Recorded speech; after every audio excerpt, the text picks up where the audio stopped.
आर्थिक संकटातून सावरण्यासाठी बेस्ट उपक्रमानं बसच्या साध्या आणि वातानुकूलित तिकीट दरात 9 मे पासून वाढ केली। साध्या बसचे तिकीट 5 वरून 10 रुपये तर एसी बसचे तिकीट 6 वरून 12 रुपये केले। तिकीट दरात वाढ केल्यानंतर 30 लाख प्रवासी संख्या थेट 25 लाखांवर आली। प्रवासी संख्येत घट झाली असली तरी उत्पन्नात मात्र वाढ झाली।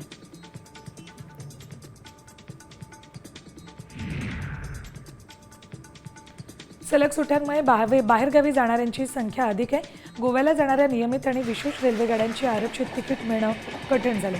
त्यामुळे मध्य आणि कोकण रेल्वेवरून लोकमान्य टिळक टर्मिनस ते मडगाव विशेष रेल्वेगाडी सोडण्यात येणार आहे।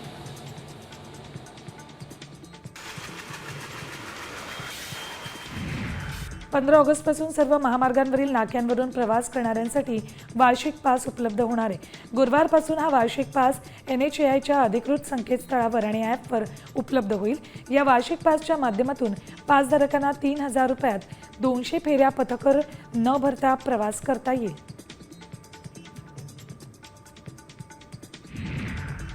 बाजारात गवाराचे दर तेजीत आहेत। कमी आवक आणि चांगला उठाव यामुळे दर वाढलेत। सध्या बाजारात गवारला 6000 ते 8000 रुपये गुणवत्तेनुसार दर मिळतोय।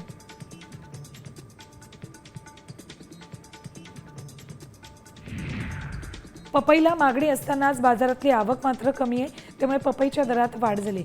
राज्यातल्या बाजारातही पपईची मागणी, शेतकऱ्यांना जागेवरच सध्या 1600 ते 1800 रुपये प्रति क्विंटल दर मिळतोय।